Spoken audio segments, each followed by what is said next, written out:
Get this, at this hour, Iraqi troops are moving in on Mosul. As brand new video shows, the fight is intensifying. Watch.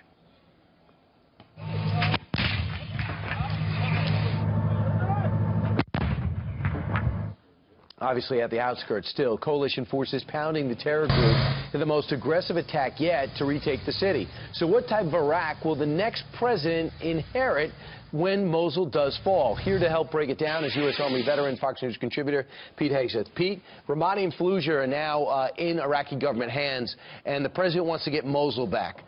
Is everything good if he gets Mosul back? No, not necessarily. I mean, we all want to defeat ISIS. We all want to see this happen. It will happen because of the 6,000 American trainers and the Apaches and the support we're giving them. So we will take Mosul. It depends on, I'm not sure how long that will take.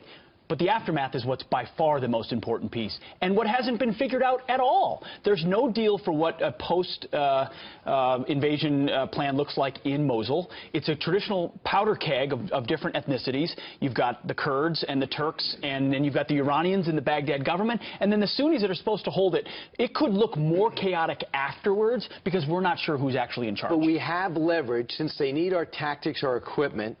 We have leverage to say, we'll do this if you put together a hybrid force of Sunnis and Shia, and don't fire all the Sunnis, making them ripe for an insurgent takeover. So what's our evidence? We didn't do it. No, we didn't do it, but what's our evidence that that will work?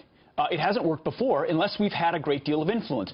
George W. Bush gift-wrapped Iraq to Barack Obama. Barack Obama abandoned it. Now he's gift-wrapping confusion and chaos no matter what to either president. I believe Hillary Clinton would pursue the same policies, sort of try to tiptoe around diplomacy. What needs to happen in Iraq is a dramatic change. The Sunnis in the West are not going to work with the Iranian-backed government in Baghdad. Just like the Kurds in the North, they finally want their own state. Iraq will never be the coherent state that we thought it was. Let's start having a serious conversation about what it would look like afterwards so that we can get stability and not have to go in and create some coalition that's fake in the moment to take out ISIS and then hope it works out in the end. The way I understand it, part of the reason why the surge worked is the security force after was being paid by us and by the Iraqi government to stay there and hold on. Don't become terrorists.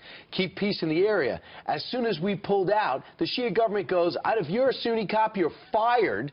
And then they're trying to hold a Sunni area, and that's why it was ripe for ISIS. These Sunni residents said, I'll take the terror group over the Iraqi security forces because we think they'll be the lesser of two evils, believe it or not. There was a chance to make it happen because Iraq did have a past. Mosul's an example of a multi-ethnic society where Sunnis and Shias and Kurds live together.